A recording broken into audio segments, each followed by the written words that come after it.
Welcome to The Plain Truth, a show where we go into some of the mysteries, anomalies, and the dirty underbelly of the world around us.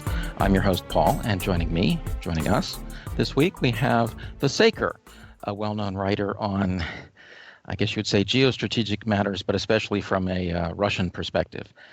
Saker, are you there? Yes, I am. Thank you so much for having me on your show. Well, thanks for coming. Well, it seems like so much is going on these days, it's hard to know where to start, but I think one thing we could start with was an interesting kind of exchange you had with Paul Craig Roberts the other day about war, risks of war, what might happen. Could you tell our listeners a little bit about that? Yes, absolutely. I received email by a good friend asking me whether Paul Craig Roberts was right.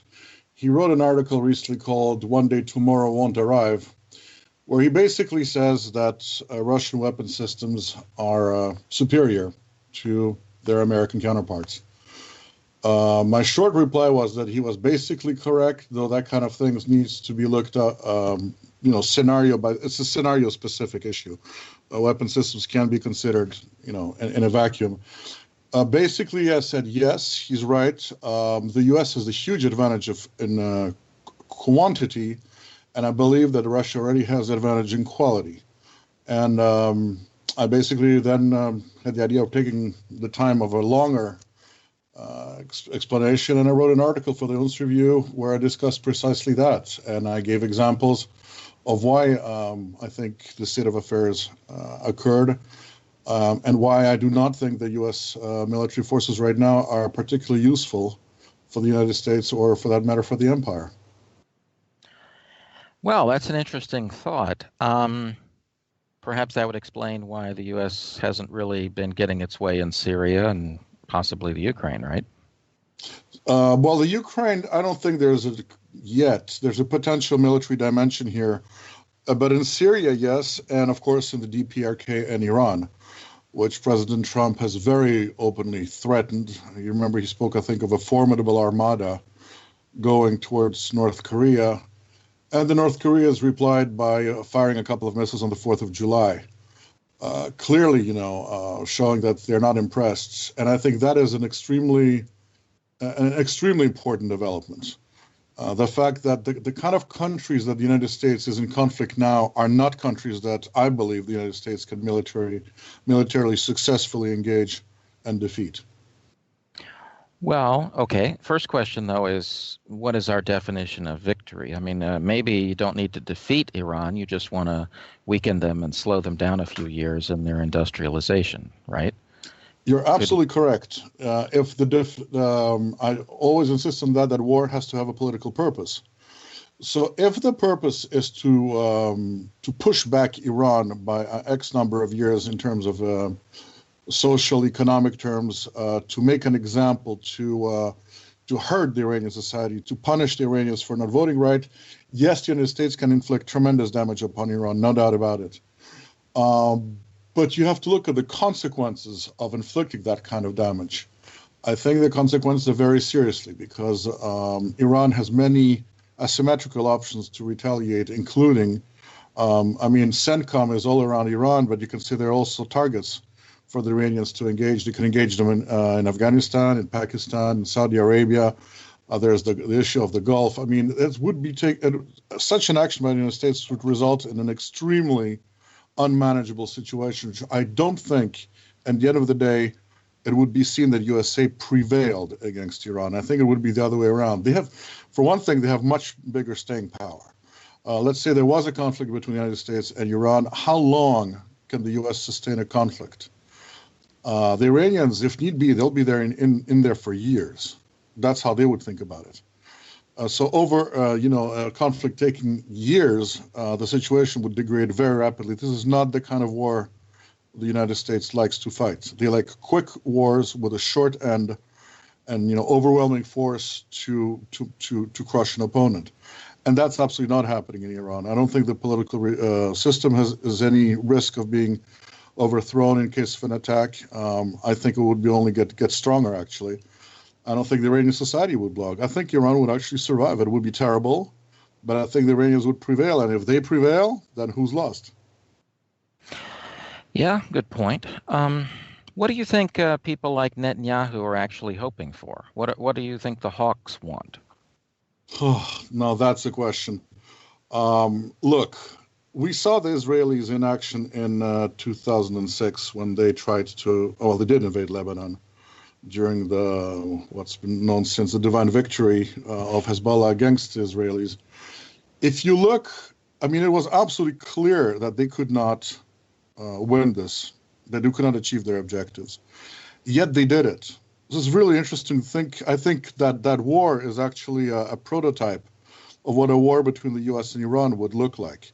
They played it by the book. They inflicted tremendous damage. They used huge amounts of firepower, ridiculous amounts of firepower, cluster bombs. They did everything.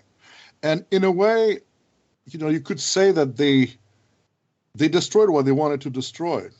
But at the end of the day, Hezbollah is still there, and they had to retreat. And they couldn't even take control of a little town right across the Israeli border, Bin Jbeil, that was right there. And, for during the entire operation, they fought over that town. And keep in mind that what was fighting the Israelis there was not the top-of-the-line Hezbollah forces. These were mostly local people with some cadre. But the best Hezbollah forces were kept north of the Litani River. And yet the so-called invincible Israeli army, I think, got comprehensively defeated in that war. And I think that begs the question, did the Israelis not realize how this would end? I think they probably didn't. I tend to think that people, first of all, believe their own propaganda. If you spew a lot of propaganda, you end up believing it because it creates a cognitive dissonance inside you. And the Israelis have been going on for years about how the Arabs only understand force, how superior and invincible Sahel is. They had they had it all figured out. And, if need be, we're going to go down there and teach them a good lesson. And they got lax.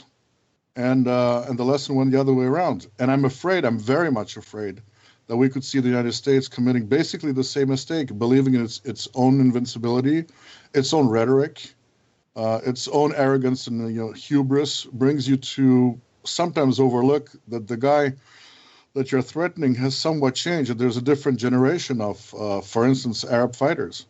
These are not the 1970s of last century. We have a completely different set of combatants there. And I think that's true for Iran too. Well, that's kind of interesting. If the U.S. did make an adventure, do you think it would be against Iran? Do you think it'd be against North Korea? What do you think would happen? I would say in both cases they would be looking at an absolute disaster of different. True, an attack on North Korea probably would have worse economic consequences because I think that South Korea and Japan would be affected very rapidly. So it would do something horrendous to the markets. So I guess, it's given two really bad choices. I think it's safer for the U.S. to execute a limited attack on Iran, which wouldn't do much more than, make them feel good about we showed them. With North Korea, probably even that is not an option. Because I believe far more in Iranian restraint than I would believe in North Korean restraints. But either way, I think we're looking at two potentially catastrophic scenarios. Mm-hmm. Well, do you think others would do anything, like, let's say, Russia, China? Get involved militarily? No, I do not. And I think it's basically they can't. Look, getting involved in a direct military confrontation with the United States is only justifiable if you are directly threatened yourself. I think they would politically try to, get a pound of flesh out of the U.S. and whatever administration will launch that, definitely. Would they provide intelligence, possibly some support, economic, military? Otherwise, yes, but it would be fairly low key. I certainly don't see Russia entering a war on behalf of Iran or Syria or North Korea. No. Well, there's entering a war, but then there's helping, right? Correct. Like in the case of North Korea, there's a reasonable chance the Chinese would help North Korea, right? Yes, I think it's more likely that they would because they're already in place and it's much easier for them. So yes, I do believe, and they've said it themselves, that I think they have made a statement to the effect that they would not allow a U.S. attack on North Korea. I think that happened a couple of months ago. I think they made that official. They said they would not support the DPRK if they start a conflict, but they would not allow an attack on the DPRK either. So I think they would be much more involved. I don't think the Russians have the means or the will or the rationale to get involved directly. Mm. Well, I guess the question I have is, in a sense, I live in Asia and I look at the U.S. I was just there for a couple of months, and it seems to me like the U.S. is in decline, certainly in relative decline. I mean, compared to Asia, it's palpable. But even just in absolute terms, I see all kinds of problems and of one sort or another. And so we get to that question of empires in decline. There's a nice way and a not so nice way, right? Yes. And what do you think? Do you see the U.S. or what you call the Anglo-Zionist empire being in decline? And what do you think their options are? I definitely see it in decline. And as many Russians actually who either lived in the Soviet Union in the 1980s or observed it, there are a lot of similarities in many ways. Dmitry Orlov wrote about that between the Soviet Union of the late Soviet Union and what we see happening today in the United States.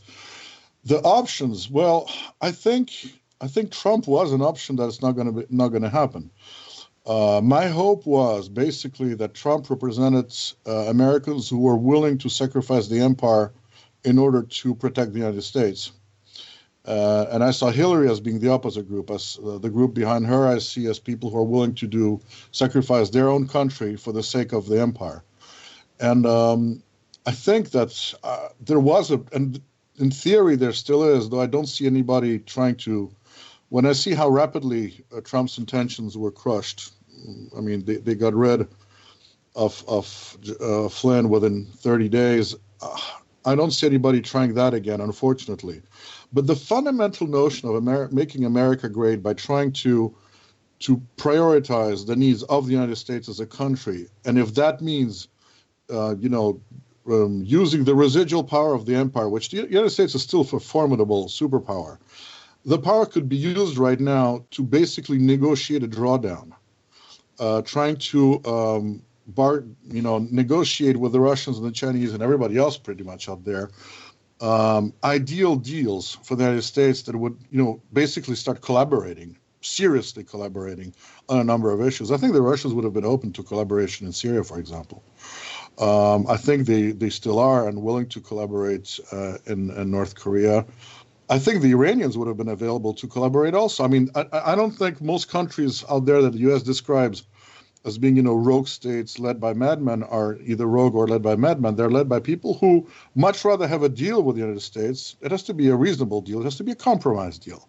But a deal is always better than an overt confrontation. And unfortunately, that has not happened. So what's left is, unfortunately, the other option, which is doubling down, which is what the neocons always do. And that is something that frightens me very much because, yet again, I'm coming back to the thought of a serious risk of a confrontation, a military confrontation between the U.S. and Russia starts again haunting me. Well, you say doubling down, but I mean, since Trump has come in, I mean, aren't we more or less, I guess you would say, agreeing to lose in Syria? Right now, it's a funny combination. I don't see a U.S. foreign policy at all that I could identify. I think there's basically nothing happening. But at the same time, there's a rhetoric. So in terms of actions, the United States is doing exactly nothing. That's my point. But the danger is that rhetoric has, words have their own weight and their own power. And you can't go on for days, weeks, months, threatening fire and brimstone on whatever country you're bullying at that specific moment without eventually either having to act on it or look like a complete clown. And if you do look like a complete clown, it makes you dangerous again, because then you're going to feel even a stronger need to make a point to show that you're still powerful. So I think there's a self-feeding loop here, which is extremely dangerous. True, I admit, right now there's nothing much the United States is doing anywhere. But I think this is entirely due to the paralysis in Washington and to the infighting in the spheres of power in D.C. But my God, as soon as any kind of semi-coherent foreign policy team is starts working together, where is it going to go? I don't think it's going to go in any good direction. Mm. Well, I think that's fair, but I also think there are plenty of people in D.C. who believe that we create our own reality, so to speak.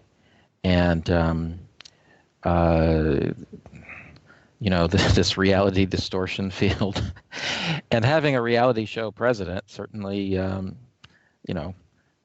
But Paul, I agree Yeah. with you, and that's exactly why I think what you said about Netanyahu is very applicable. I think the big thing of the Israelis is that they created their own reality, and they ended up with having, giving Hezbollah a divine victory, as they called it.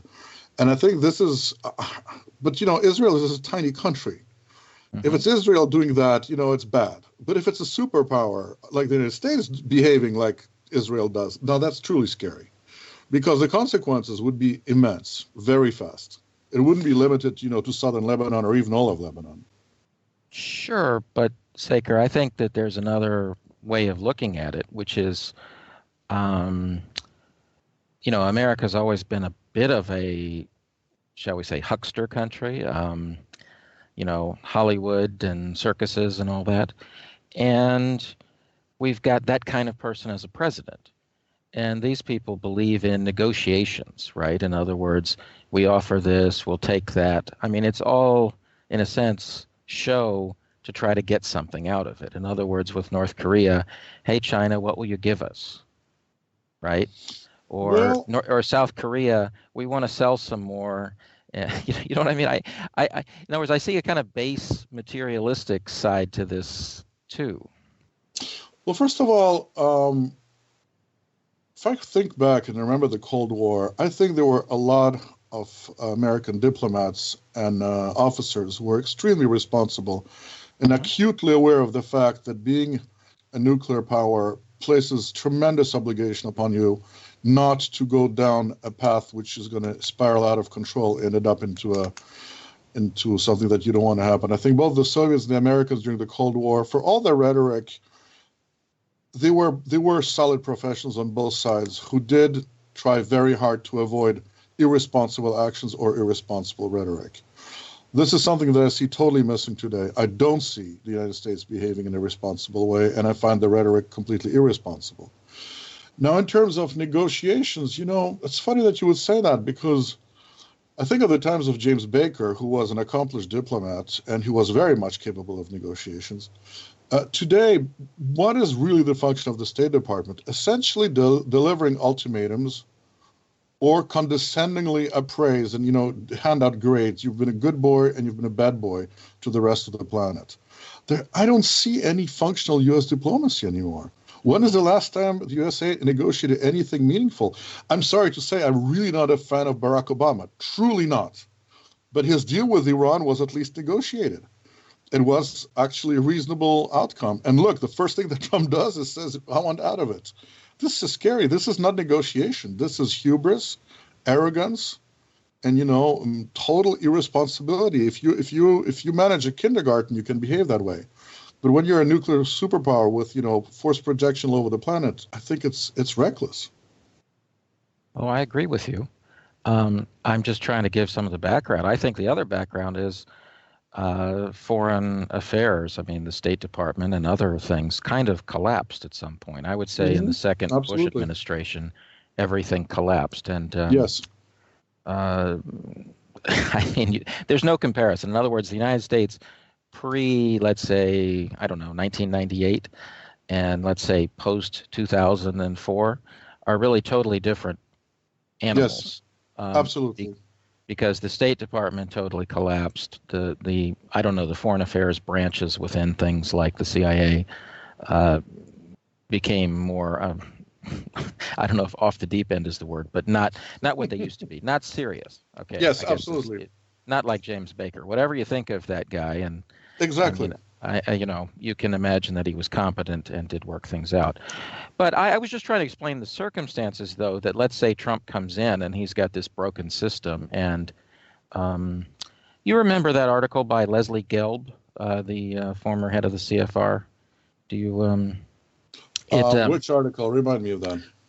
Well, he near the end of, I don't know, 6 years into Obama or something, he said something like the foreign policy is totally dysfunctional, and we basically need to replace everybody in the Obama administration with a caretaker administration. Brzezinski, old hands, Scowcroft, Baker, Kissinger, Brzezinski, these kinds of people. Because since nobody can agree on anything, there are all kinds of risks, and we might, basically screw up on many fronts.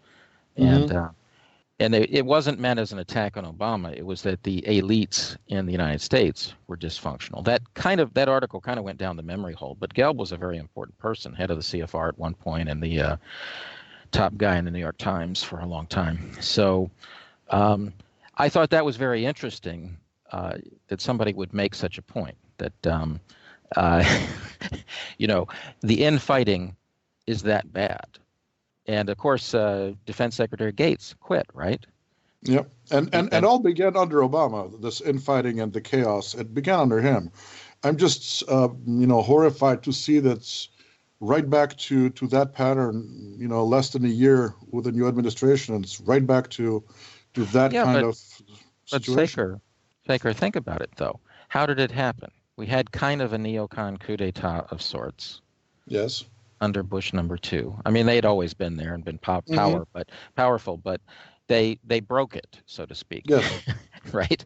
They broke everything.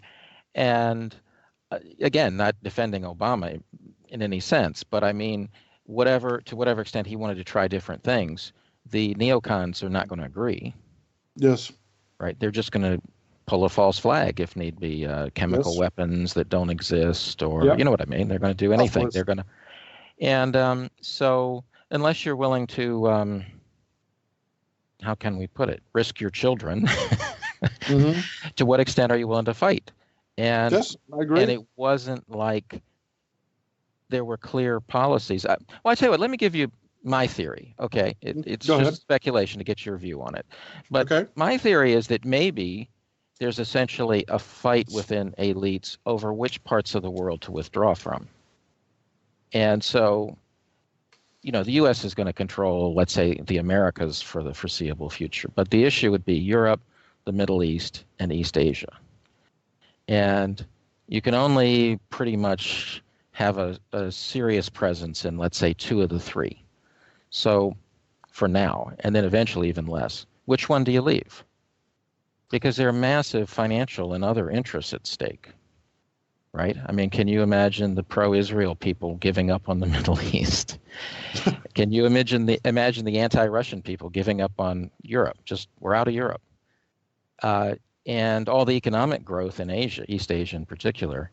So I think that, again, this is just speculation, but I'm just saying I think that part of it is that there are very strong vested interests and plus careers in the whole game, right? You make your living as an anti-Russian person or whatever, right? Whatever it is, anti-Iranian person.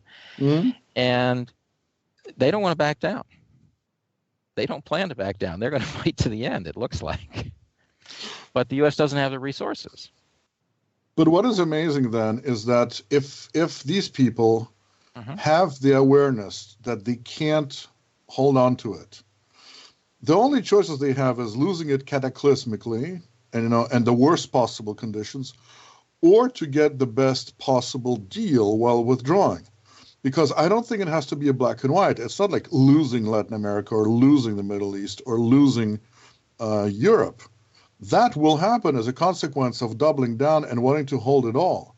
But I really profoundly believe that there's plenty enough power in the United States to actually draw down while negotiating that and getting the best possible deal to get a sustainable level of foreign involvement by bargaining, precisely, by negotiating, by trying to build new alliances. And that's what's completely absent.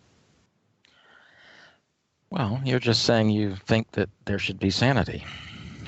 Yes. I mean, you know what? And in a way, bad as the Cold War was, I think there was at least more sanity then than I see today. Yes. Well, perhaps then we could go into the big enchilada, which would be war with Russia in some form. Now, of course, many people talk about a hybrid war, supposedly, but what do you think? What if things got worse, or what are the scenarios you see or fears you have? Well, the one I feared most was clearly Hillary's plan to put a no-fly zone over Syria, because my entire lifelong study of Russian and Soviet military affairs, I was absolutely convinced that they would not allow that, and they would shoot. They would definitely shoot back. And at that moment, I could not. Nowadays, I would not trust U.S. military commanders to do the responsible thing and to scramble to de-escalate the situation. I think the overwhelming political pressure would be to teach the Russians a lesson.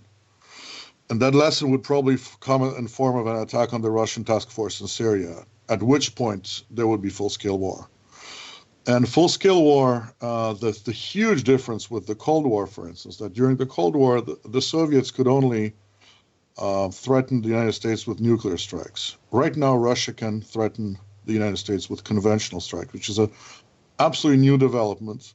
It's due to a very profound change in the Russian force structure.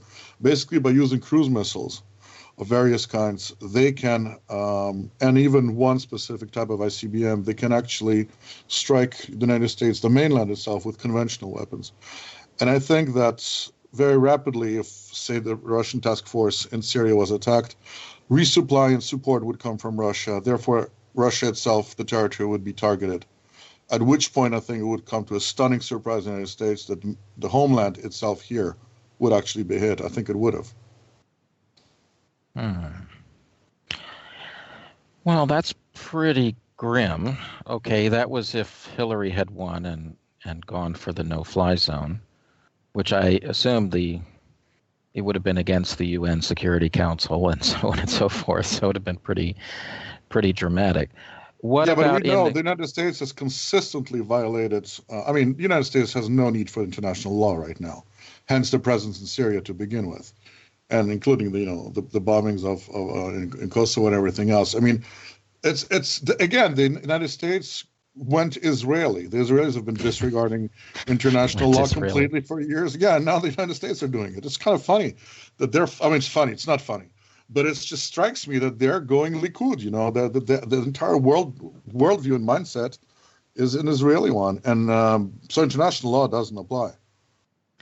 Well, some of us have had our doubts over the years about whether there isn't, I don't know what you want to call it, but like this secret Stargate that goes from Israel to New York or D.C.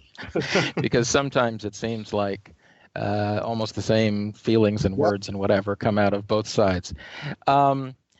Yeah, but okay, now that we've got Trump, who ostensibly is a friend of Netanyahu or whatever, on good terms with Netanyahu, in the current situation, we're just watching ourselves lose in Syria. What is your feeling now?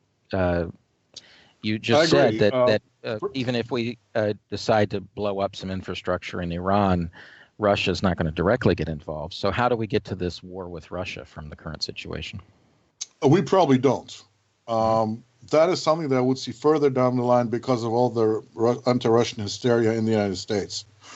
Right now, I don't see any signs of an imminent war with Russia. I agree with you, the United States has already lost Syria. I mean, the first plan was to put Daesh in power in Syria. That didn't work. Second plan was to partition Syria. That didn't work. Third plan was to, create a Kurdistan to try to keep pressure in the region. That didn't work. So I think the United States has basically lost Syria. This is why we see the Israelis and even the Saudis now going to Moscow to obviously negotiate, some kind of future for the region. So my feeling is essentially that the Middle East is pretty much lost for the United States. I mean, the U.S. has no good allies, for instance. That's one of the very important things here. I mean, Turkey is not anymore a good ally of the United States. Well, obviously, Iran is not. The Saudis and the Israelis are not good allies to have. They suffer from the same kind of hubris. They both have extremely powerful lobbies.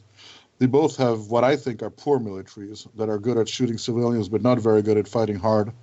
That's why neither of them are volunteering to really go into Syria. So I think they can't put boots on the ground. The Turks can. The Iranians can't put boots on the ground in Syria. The Israelis and the Saudis can't. I mean, the Saudis can barely handle Yemen, never mind, I don't see them going after Hezbollah. So I think the Middle East is kind of Syria is lost for sure. In the Middle East, I think the United States has basically lost its dominant position completely. And that in the Middle East, the Russians are in a strong position. Now, the risk that I see of war is more right now, of course, Iran and DPRK. And that would be cataclysmic, but at least it wouldn't involve two nuclear superpowers directly. Though the potential of, if Russian forces are hit anywhere in Syria, we're back to a very dangerous situation. So I'm not as freaked out as I was when I thought that Hitler would be elected. But it's the rhetoric, to blame everything on the Russians now. Bad rainfall, hackers, muggings in the streets, food whatever. Everything is the Russians did it. And they're sitting there in Congress for hours. And all the U.S. media is constantly showing that, discussing what else the Russians have done. I think that kind of rhetoric, again, is very dangerous because, if anything, I think the United States badly needs Russia as a partner to, again, coming back to what we're discussing, to draw down the empire, to negotiate a drawdown. The best partner possible for the United States is Russia, because Russia and the U.S. have no strategic conflict, really. If you look at it, it's completely one-sided and it's purely ideological. There is nothing that the Russians and Americans should be fighting over, absolutely nothing. So Russia would be the ideal partner. They have a lot of actual objective interests in common. But if you listen to the folks in Congress or spokespeople at state, at Foggy Bottom, or everywhere else, it's the Russians, the Russians, the Russians, the Russians. It's frightening. Well, maybe D.C. is becoming more like Kiev. But I actually wrote an article saying, that it's funny because one of the Ukrainian slogans was Ukraina це Europa, which means Ukraine is Europe. But I'm saying the Europe has turned Ukrainian, and now I see the U.S. actually having a lot of the same insanity happening. Yes, very much so. Yeah, it's happening. Well, again, the question of the drawdown of the empire and trying to rebuild industry and all that. I don't think it's clear with Trump where we're going or even what's going on. To be honest, I mean, I have no idea all these stories of intrigue in D.C. and indictments and all this stuff. I mean, who knows what's really going on? So on that front, I don't think we can even figure it out. But I still think that deals might get cut with Russia. As you said, they objectively make sense. And at the end of the day, it's still money is money. People have to make certain deals, even if they don't like them, I'm not so sure that, first of all, money is something that applies in Russia. But furthermore, it's hard to convey the level of disgust that right now you see in Russia for the United States. I've mentioned that, and it began with Obama. The Russians began using a term which means non-agreement capable, недоговороспособный in Russian. Right now, they've made overt statements saying that it's impossible to get a deal. I mean, how can you deal with a country who's, for instance, reneging on the deal that they just got with the Iranians? That's a typical example. The Russians seem to think that, yeah, it would be wonderful to deal with the United States as a country, but right now there's nobody to talk to. I mean, this sense of a mix of despair, contempt, and amusement is quite amazing to see. Previously soft-spoken Russian diplomats are clearly saying, these guys, we can't talk to them, we can't work with them, they're not competent. They literally are saying they're not competent. And you saw Putin saying that it's hard to deal with people who confuse Austria and Australia. I mean, that kind of language, it's extraordinarily coming from Russian diplomats who are usually pretty stuck up, and and they tend to measure every word pretty carefully. Right now, the sense is that there's nobody to deal with. They want to deal with everybody else. I don't think they're interested in. I mean, if the Americans come, they'll say, yeah, sure, we'll talk about it, and they will have doubts as whether the Americans will deliver. There were deals made in Syria, and the next day, Americans bombed. There was a deal made in the Ukraine with the EU, and the next deal, Yanukovych was overthrown. I mean, how can you deal with that kind of situation? Who would you deal with? Well, but again, I think that goes back to the idea that there's factional fighting, and they're not willing to basically compromise. Right? I mean, if if your business model is a large military that has to deal with a threat like Russia, Hmm. then that's your business model. That's your livelihood. That's who you are. That's your career. It's everything. And then you get into the ideology of neocon type people in general, or maybe the factions in Europe are a little different. But anyway, you can see that they're not agreement capable, basically. The Russians are Hmm. correct. But Yeah, that's because we can't internally come to terms, I think. Right? I mean, Baker, for however it worked, he could put some muscle, or the administration could put some muscle on different groups and say, hey, we have to live with this, yes, right? But nobody can do that anymore. Certainly Obama couldn't. He couldn't go agreed. to, the oil companies and say, you got to do this, or go to the neocons and say, you got to do this. He just simply couldn't do it. And I completely agree. so basically the Russians are correct. We're not agreement capable in the moment. But it comes back to an empire in decline. And then you have to think about other empires in decline, right? How did it play out? I mean, I think looking at the Soviet case, it was very quick, But right? the I mean, Soviet case is kind of different because it really didn't break up as much as it was broken up by the ruling elites who decided that they realized the system is unsustainable. There was actually, clearly individuals who were trying to break the Soviet Union apart, and they split into 15 different pies that the locals could enjoy. So it could have been much worse than it was. It was pretty bad for Russia, but most empires usually collapse after a military defeat, and that's again something that I find scary. That it takes a military defeat to really get people asking the right questions and wonder if empire is a model they want to follow. well, here's a question. Do you think Americans are asking the right questions? Some of them I would say yes. Look, they voted for Trump against a media that brainwashed them way worse than anything the Soviet media ever did or the European media does right now.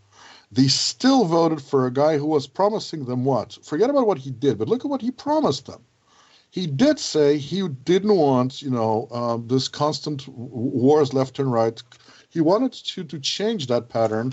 What is it? Drain the swamp, as he said. And immediately Americans they took that chance. The same way as I think a lot of people voted for Obama because they really wanted change. So I wouldn't blame the American people. They try everything they can. I think in extremely hard circumstances. But the fact is, they're getting cheated. They're getting cheated every time. So I think they're asking a lot of the right questions, actually. Yes, and I still see it today. Well, I feel it's kind of more visceral. Just a total disgust with the elites. Yes. And that it's kind of hopeless for the working person. Yes. And so that, it wasn't so much like, well, but yeah, for sure. The war, the inability to deal with things like immigration, there were a whole bunch of issues, but it just seems like the people in elite positions only care about themselves, and they don't care that the country is declining and full of problems all around them. So I give him credit for doing that, but I still think far more people should be concerned about, for example, how close to serious war we've been in Syria. Mm-hmm. I mean, it's ridiculous to me that Hillary would pretty much have declared for a no-fly zone. Yeah, I agree. That's something that, I mean, I don't know. Would Curtis LeMay have called for that? I'm not sure. But I can't imagine any politician of the Cold War would have publicly called for that. I mean, that's just amazing to me. I agree. And she was the favorite. Yeah. The scary thing is that I think the American people are suffering under a propaganda system which is fantastically effective. And they're still resisting, by the way, again, with the vote for Trump is a sign of defiance, I think. Mm-hmm. But the way people are kept ignorant, proactively beat down. I know many people who have two jobs now, and if it's a couple, it's for one couple, it's 4 jobs. They barely make ends meet. They're exhausted. They don't have time for abstract conversations about geostrategy. So the people have been really beat down. Then another thing is the violence of the state. You are sure not. These are not the 60s. If you try to take any kind of direct action, they're going to shoot you with militarized SWAT teams, stick you in a dungeon for 30 years, and be gone. So there is really, I think, a very heavy oppressive machine pressing down on the people here. Yeah. And it's a terribly effective one. Yeah, but still reality will come into play. That which is unsustainable eventually goes away, right? Yes. And so I think it's becoming more and more unsustainable every day. By the way, if I may give an example, what was very interesting during the late 80s was that there were plenty of people in Russia who thought communism is a good idea and believed in the values of communism. But I personally met nobody who would say, the Soviet Union is great, we're doing fine, we believe in the system, this is fairness, we're living in a beautiful socialist state. Everybody knew that this was a lie.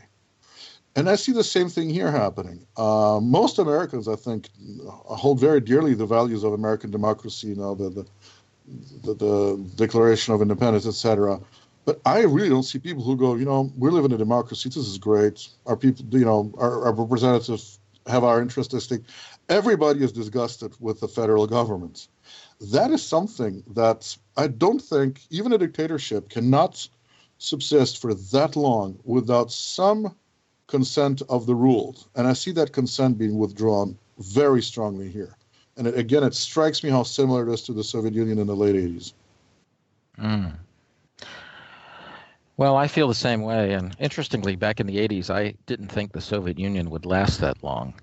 And that was definitely very much a minority opinion. If you were in the U.S. at that time, the image of the Soviet Union was this thing that's going to be around for our grandchildren to deal with. And I feel the same way now about the empire. It could come tumbling down in a matter of 4 or 5 years. I agree. I completely agree with you. And the fact that that's fringe talk. You understand? Yes. I've got my aluminum hats over here in the corner. You can't say that. You can't put a blog article saying that as the title because you are so crazy. You need help. But that's what happens. Empires and systems can change quickly, particularly, like you say, if they can't come to reasonable compromises. In other words, good deals with Russia and China. At some point, you won't even have the good deal. Correct. You'll just have to run. You'll be selling for scrap metal the stuff you leave behind. It's time to think about this. So that's all possible. As a slight twist, though, I got a question for you. How do you see Russia doing? Because you're well known as a Russian expert, I guess, and people know your blog and all the articles there. How do you think Russia is doing? I mean, economically, socially, what does the future look like after Putin? That kind of thing. Okay, well, there's a couple of things here I should say. First of all, I've used a specific terminology. I think there are two groups who are fighting each other in Russia, both groups still exist. I call one group the Atlantic integrationists. It's basically people who want to integrate Russia in the Western economic and security sphere. The second group, I call them the Eurasian sovereignists, the people who want a Russia, truly sovereign Russia, which sees her future in the south, the east, and even the north. Schematically, I would say Medvedev probably represents the first group. Putin most definitely represents the second group. These groups have been struggling for power because basically after the Yeltsin era was coming to a crashing end, there was a compromise made between big money and the security services, and they basically put one of each in power. And ever since, we have this strange, collaboration between two rather different personalities. But the groups under them are even more polarized. So I would say, this is to introduce my assessment, I think Russia is doing fantastically well in terms of foreign policy, security policy, military policy, etc. I don't think Russia is doing well internally in terms of internal economics and social. There's a lot of things that I find very objectionable about what's happening in Russia internally. That is due to the fact that key ministries are held by people which I identify with those Atlantic integrationists primarily. Also, the fact, there's another problem, is that whatever good exists now in Russia is very much centered and a result of Putin being in power. The big weakness of Russia is that is a country run by one guy. Not at all because he's a dictator, that's nonsense, but on his personal authority and charisma with the people and the support he has. It's not a system. It's not like in China where a system is in power. It's really a person with a group behind him. That is potentially extremely dangerous because if something were to happen to him, it would be chaos extremely rapidly, unfortunately. I don't think that Russia has stabilized yet as a system. So that's bad news, for instance.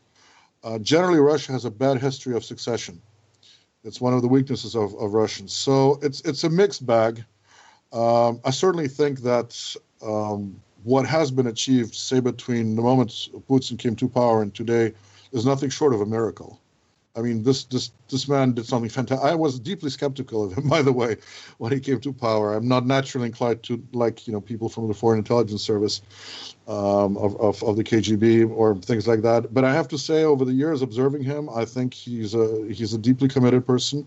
I think there's a reason why 80% of the Russians pretty steadily support him. But unfortunately, as I said, it's centered on him as a person, and that's a huge potential problem. I don't see clearly a successor to him. There are a couple of candidates, but nowhere with his kind of charisma. So Russia is a project in progress, I would say. I wouldn't say she made it or she failed. It's very much still a fluid situation there. So why don't you think the Eurasian-oriented people, why haven't they been able to make more progress in terms of economics or because social issues? They're not the ones naturally inclined to that. These are cultural things. I mean, the people that I'm talking about are mostly what's called in Russia power ministries, or it's basically intelligence, security kind of people who like to. You will find them very often philosophizing about the strategic direction that Russia should turn to. But there is a huge Soviet bureaucracy. Remember, where Putin came to power, what did he inherit? He inherits a rotting, decaying Soviet system, followed by a decade of absolute chaos, where the worst possible people came to power and plundered their own nation mercilessly, while making fantastic careers and immense wealth for themselves. This is a very powerful class of people that is hard to mess with, particularly if, contrary to what people think, Putin is not a dictator. He actually functions within the rule of law, and that means that he can't just, make a list and have them shot. It doesn't work that way in Russia. I know the Western media says it does. It always amazes me when they say that, because in reality, I almost wish sometimes that it was true, but it's not. He needs a legal case to take action against somebody. And these people are in every ministry. They are in key administrative positions. They are a lot in the business community. This is a formidable, extremely powerful lobby that's kept its profile down, because right now they realize their ideology is not popular. They realize that Putin is super popular, and some people around him are very popular. So they're hunkering down and waiting for the right time to strike again. But I am under no illusions. The Russian elite hate Putin, and they'll go after him or his successor as soon as they get a sense that there's a weakness here, they have an angle that they can use. I think they will use it. So it's far from over. The real threat for Putin is inside the Kremlin, not outside. Well, some critics argue that basically Putin is a liberal, that the reason the economic liberalism and pro-Western orientation continues is because he supports it. What do you say to them? I think, well, there's evidence going both ways. For instance, he clearly made several statements. He had programs before last election where he explained that Russia is a social state, for instance, etc. He seems to be indicating, his language sometimes seems to be indicated he's more socially oriented. Unfortunately, his nominations and policies in the economic sector and the key ministries involved in economics are very much of the liberal inclination, liberal in the Russian sense of the word, which is it's almost an insult right now in Russia to be called a liberal. It's unfortunately true. I think my explanation to that is he has to prioritize. He can't fight the empire outside and at the same time finish off the liberal position inside. So he takes them down step by step. He got rid of one pretty horrible minister of defense. He then got rid of a key economist who was very toxic personality. He still wants to indicate that he's listening to different economists, but I frankly think he lacks the administrative bureaucratic resource to really clean house. Well, I would just say if you held him to the standards that you might hold, let's say, Trump, right? No, think for a second. I mean, he means well, but everybody he's chosen is bad. It's like, well, okay. Now, I know Putin didn't do that, but I'm just trying to say, let's say half of the people Putin's chosen are bad. You have to ask, well, again, he just put all of his energy in other issues, but I don't know. That's where he has natural allies. That's, if you want, the place where he can make the biggest difference. Mm-hmm. But remember, he is not a dictator. He's just a president. He has to function with the context of the law.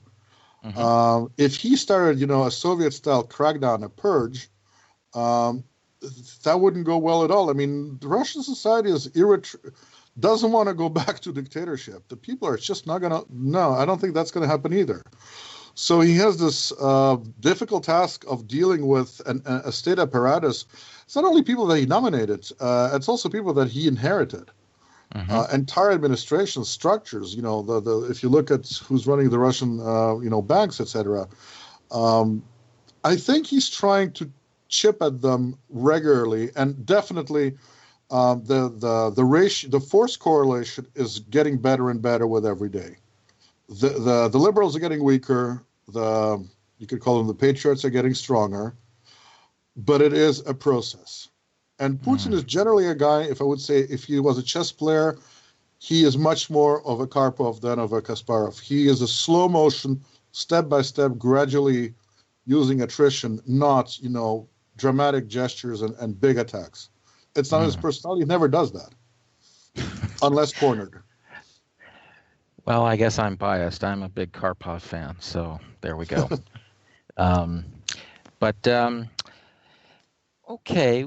How would you say life is going for Russians? Let's say over the last 5 or 10 years, since the sanctions came in. Do you think that's impacted them a lot, or is it actually a good thing? Some argue they've helped Russia.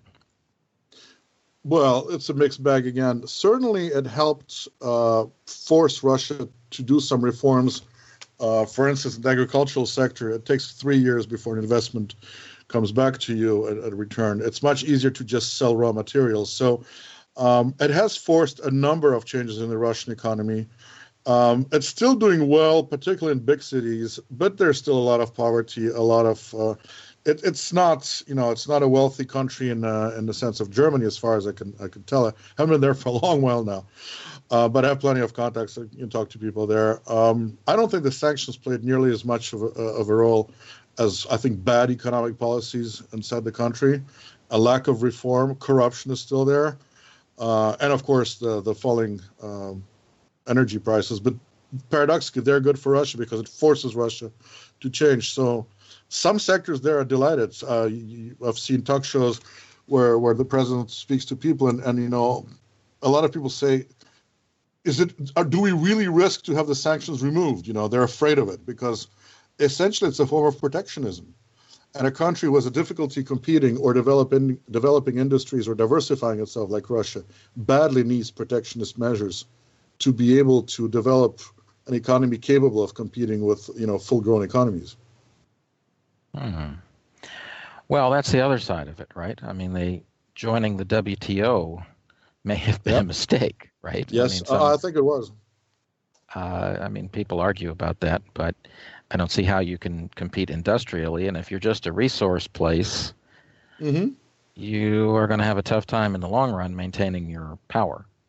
I entirely agree with you. Power comes from industrial production, because that goes for not just living standards, it goes for military stuff, right? Yep. So, in the long run. Well, okay, so you'd say the living standards. Uh, by the way, how would you rank living standards in Russia compared to, I don't know, let's say Poland or Italy or something? Oh, I haven't been to Poland ever. Haven't been to Italy and Russia for too long a while. My guess is to answer that is it all depends on the region that you're looking at, the city. I think there are vast differences. But I wouldn't hazard to make a direct comparison of very different countries, particularly that I haven't visited any of them for a long while. Well, I just hear from people, they go to some town other than Moscow and St. Petersburg and say, oh my God, this is terrible. Or they say, geez, it's so cheap here. You can live on $100 a month. Exactly. It depends on your perspective. And it's true for India. It's true for China. It's true for Brazil. I mean, Russia is a BRICS country. I mean, I agree with that very much so. Yeah. Well, how do you think the Silk Road type projects are going? The development of Eurasia primarily through, Chinese efforts. How do you see that going? I think it's a crucial thing. In a way, what I see happening is that two big quasi-empires, or certainly superpowers like Russia and China, did not conclude a formal alliance, but they're basically joining each other at the hip. But their relationship starts to become symbiotic, and they're working together towards creating that Eurasian landmass that would be linked economically very strongly by the Silk Road, by the Northern Maritime Route, which the Russians want to open now. They're putting tremendous efforts on that. I think China needs Russian high tech. Russia needs Chinese finances in the market. I mean, they're almost so perfectly contrasted that they're also perfectly complementary to each other. And I think this is one thing that is already unstoppable and is going to have very strong integrational appeal for all the countries of the Eurasian landmass, because they all want to be part of that big market, which I think the uniqueness of it is going to be done pretty much without the United States. And let's say if you were an advisor to the empire, with their Mackinder and Litvak and all those books on how to fight naval power versus land power, how would you see them responding? You know what?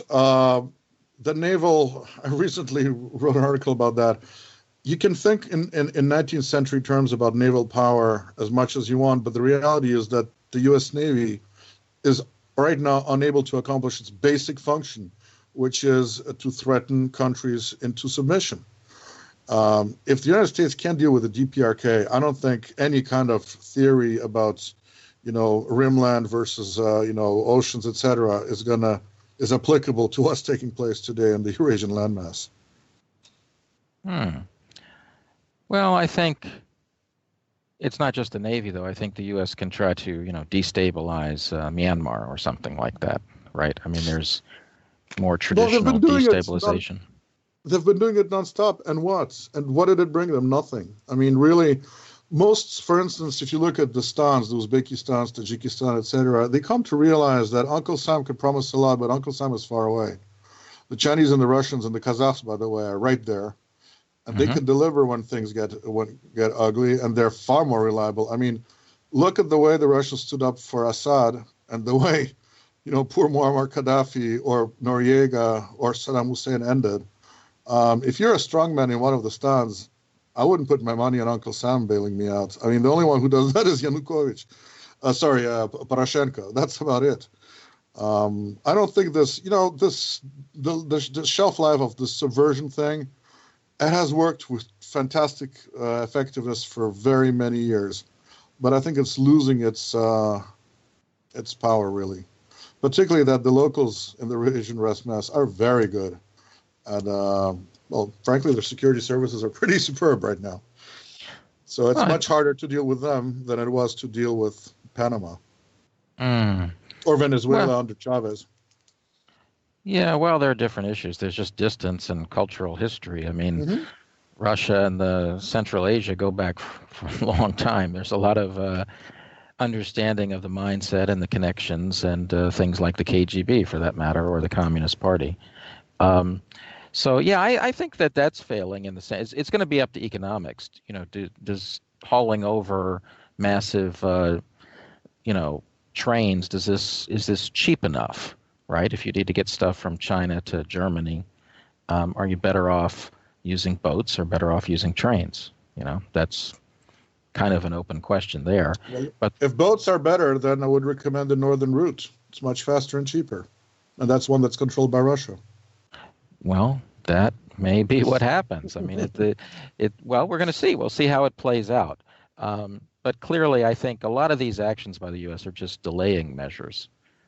They're not really policies as such. They're just trying to slow down China, for example. Yes, Yeah, that's exactly it.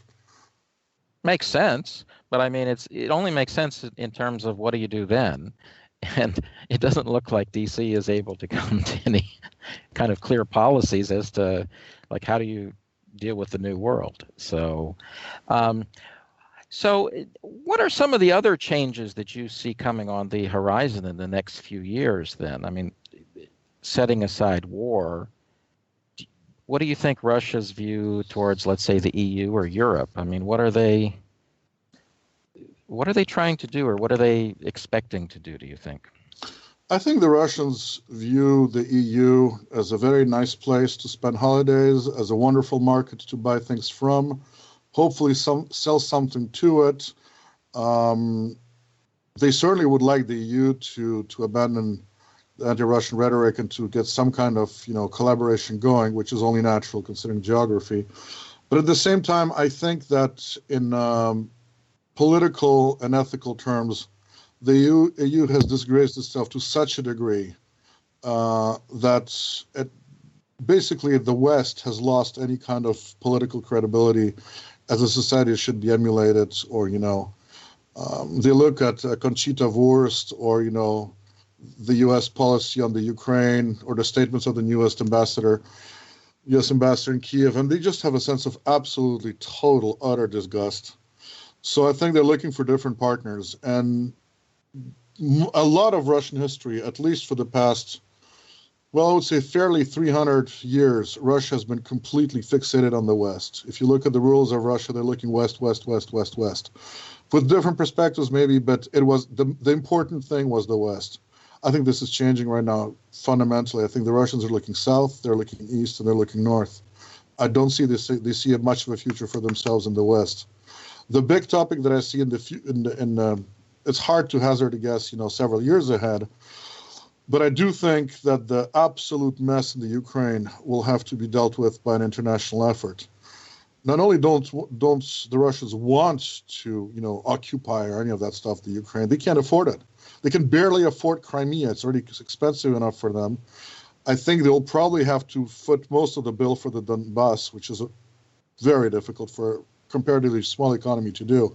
But the rest of the Ukraine, it's going to have to come from somewhere else. And here the EU will have to pitch in first and foremost because, first of all, they're responsible for it. And secondly, they have a common border. At least the United States is protected by the Atlantic. But unless the Europeans want to have even more waves of immigrants and insecurity, and they totally lack the ability to lock borders, I assure you of that, the Ukraine is going to turn into a big Somalia. So I think one of the things is going to happen, eventually this ideological thing will collapse because that has no future the way the regime is in power now. And the real issue will be who pays for the rebuilding, and a rebuilding of what. I suspect that a breakup of the Ukraine probably would be more manageable to everybody, including for the Ukrainians. So that's, I think, the big geopolitical change in Europe. Well, then there's the question of whether Europe can pay. They're not doing very well these days. No, they're not. So I'm not sure. But tough luck. I mean, really, literally tough luck. The Russians will not pay for the Ukraine.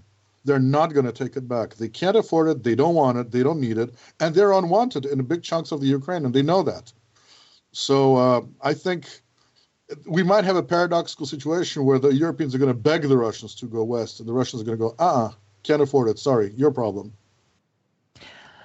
Yeah, the world is full of ironies. That would sure be quite an irony, wouldn't it? It's like the, and it would be even more ironic if Kiev had to go on, their knees to Moscow and beg for things like money.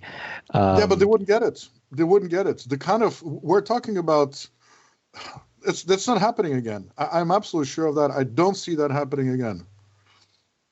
I Russians can't afford it. Simply, they just are not big enough economically. Yeah, I know that's true. You talked about the cost of the Crimea, though, but I would think the Crimea might even be profitable. I mean, besides the ability to control the bases there and put missiles in, isn't Yes. there gas in the Black Sea or? Oh, and then there's tourism, and then there is, trade. Crimea really will be formidably profitable, I think. There's no doubt in my mind about that whatsoever. But right now, while it is, being reconstructed after 20 years of neglect, it's hard. I mean, there's a lot of money invested in there that doesn't go somewhere else. But they're doing it. I mean, clearly, first of all, it's overwhelming, overriding strategic priority. So I don't think there's nobody mentally sane in Russia would doubt that, except for a tiny percent of liberals. But can they repeat that with the Donbass? I think they'll have to on political imperatives, but it's going to be very, very hard. And if they do a poor job of it, then it's going to be the issues of corruption again and misappropriation of funds. It's going to be one big mess. I see darkness for the Ukraine. All I see is many, many years of darkness. Yeah, it's too bad. But historically, I think the borders weren't created correctly, and that makes it hard to hold the country together. And then you can go the extreme Agreed. nationalist route, but that just can lead to violence. So Of which there will be plenty. Of which there will be plenty. There will Exactly. be plenty. There will be plenty. So I have a question. If you were trying to cheer Paul Craig Roberts up and tell him, you know, we're not entering World War III, what would you tell him? I would tell him he's right. That's the best thing I can tell him. I'm sorry, I'm not very optimistic either. But in my article about him, at the end, I said the man is right. And I think that's something that's very important. At the end of the day, the moral integrity of a person who speaks the truth, even if it's unpopular, I think something that I personally respect immensely in him. Mm. Well, I see it, but I think he's gotten a bit pessimistic because, you see, he's of the age that has seen the just dramatic decline, I think, of whatever you want to call it, social and political life in the U.S. Mm-hmm. Right? I mean, he is pessimistic. I agree with you. I'm not as pessimistic as he is on many things. I just think that we've declined tremendously, and it's most visible in D.C., which is, by the way, my hometown. Mm-hmm. And I mean, it's just unbelievable, like I said about the State Department, but it's not just the State Department. Okay, I don't think the planning, all kinds of agencies, all kinds of things now are not of the quality they used to be. For that matter, I don't think the CIA is remotely of the quality it used to be. Agreed. Well, but you see what I'm saying? It's just an empire in serious decline. But you know what? That decline is inevitable. I mean, you have to hit rock bottom. Look at Russia in the 90s. I mean, seriously. The U.S. today is heavenly compared to Russia in, say, 1992. Mm-hmm. Sometimes this is something which is tragic and horrible, but also unavoidable. You have to hit rock bottom to start really asking the tough questions and change. You remember when the Soviet Union fell? There was a long queue on Pushkin Square in front of McDonald's. Yep. That kind of stuff. There's hell to pay for it, and certainly Russia did pay hell for it. For basically the entire country was standing in queue for McDonald's.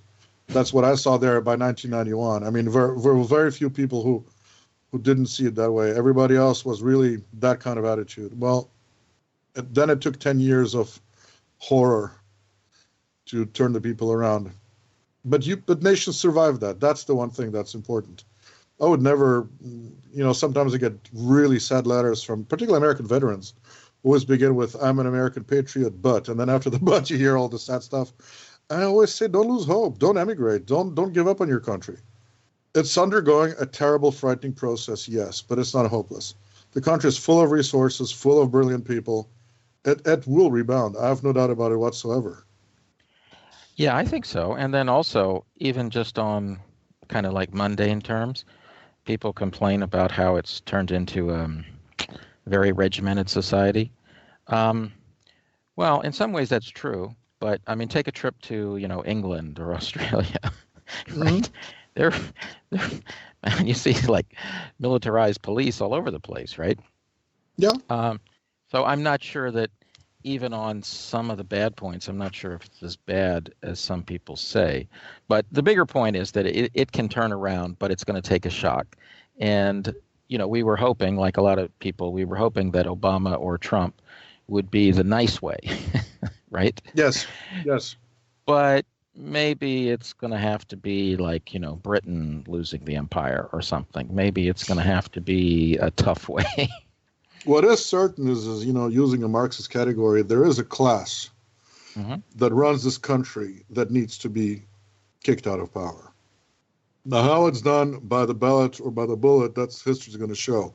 But these guys are the main danger for this country. They're no really, that dangerous foreign enemies. All the real enemies are inside. And how you do that is always a problem because it's similar to a cancer cell. I mean, how do you destroy just the bad cells without killing the body? And that's the problem that Russia had with the nomenclatura. There was exactly the same problem. I think we have a nomenclatura in the U.S. Yes, I agree. I use that Absolutely. term very regularly in my articles. I speak of the U.S. nomenclatura. And They unfortunately, the feel Russian... entitled. They are on the list. They control things. They Yeah, they get away with crimes. The list goes on and on. they're doing great also. Thank you, And financially. No financially, problem. they couldn't do Yeah, better. I mean, they can have insider trading. They can do all kinds of things. They're really basically above the law. yeah. And when I look at people in Congress, I am awed. I just am awed. And I always visualize that sooner or later something is going to explode because, that ruling elite, I can't imagine of a more obnoxious group than these guys. Mm. Well, my concern though is, I mean, this can be our last topic for today, but my concern is the Soviet Union, as you said, in a sense, the different people in power thought they could profit by breaking it up and privatizing and so on. I see almost a controlled demolition of the U.S. at times, right? I don't just see incompetence. And I wonder if certain things aren't being broken more or less intentionally with the idea that there's money to be made. Now, maybe not a low-level nomenclatura would have that kind of ability or insight, but at a higher level. Do you have any Could you give thoughts an on example? that? Of like a controlled demolition? Yeah, besides the towers, obviously. I mean, some other controlled demolition. I think, uh, what isn't? The educational system. You can get leaks out of the education department and see that they've intentionally wanted to dumb down people down. I think that the response to, let's say, Hurricane Katrina.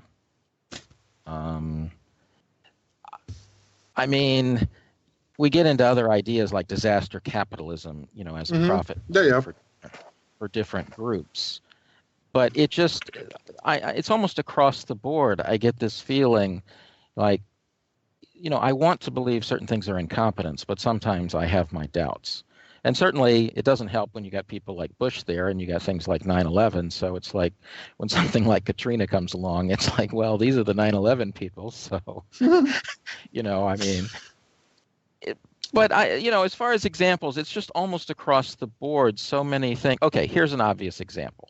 I was just visiting the U.S. and I went to a sanctuary city. Okay, and I'm familiar with this city. I lived there before, and it had minimal crime. All kinds of things were good. And now I go and see a couple of friends, and they've got those, whatever you call them, the bars you put on Yep. I know exactly what you're talking about. Yeah. Okay. And I said, hey, I remember this. I'm back in Los Angeles. This is like when I lived there in the 1980s or something, right?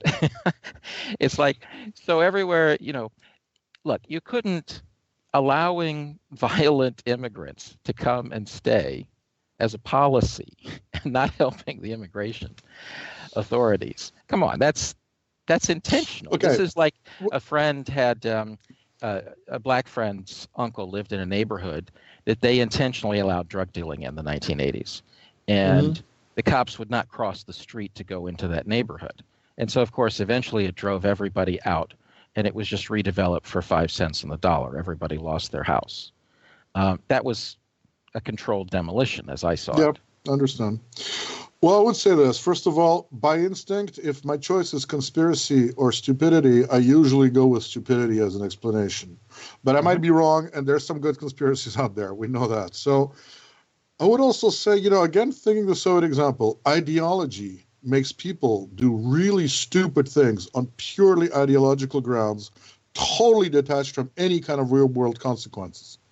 I think that's a very powerful one. And certainly the ideological pressure here in this country is extremely strong. Again, it reminds me of the Soviet Union of the 80s where, you have to think one way. If you not think that way, you are an evil person, a white supremacist, or some kind of, an abomination, a Ku Klux Klan member, or something like that. So ideology is very dangerous. It makes, groups of people, they have to act on it because some policies, sometimes if you have a choice between a rational policy and your ideology, you pick your ideology because you can't give it up. And that means you accept terrible consequences. I mean, if you make a blanket statement like Madame Merkel in Germany that immigrants are welcome, well, then they're welcome, I saw that happening in many countries where basically you declare an ideological imperative and then to hell with the consequences. Well, the consequences come.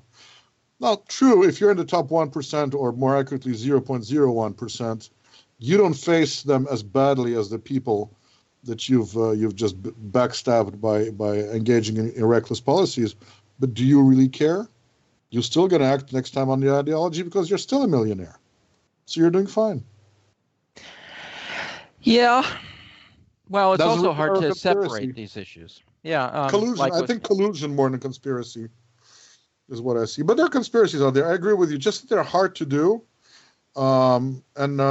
It's hard to get a conspiracy going for many years on many levels. I just think it's organizationally hard to do. Well, I just think the term conspiracy, from it to my way of thinking, it overlaps with collusion of pushing on something, then it's going to break. And that's okay because the aftermath is okay for you. Right? In other words, it's not like an organized assassination that I'm talking about. I'm just saying that what you're doing is bad for the country or whatever, will have bad future impacts, but you still do it because there's institutional pressure to go along with it. And at the end of the day, you know that your class is going to be fine out of it. That's exactly it. It's a class analysis at that point. And so that's kind of what I see. But in any case, it's kind of ugly to watch, but needed change, I guess. So before we close, anything else that you wanted to bring up? Any details? Anything about your blog or projects you're working on, or any other thoughts? No, that's been a pleasure, and thank you very much for inviting me to your show. Oh, you're welcome. Thanks for coming. Well, that's it, folks. It's a wrap. Till next time. Bye. Bye-bye.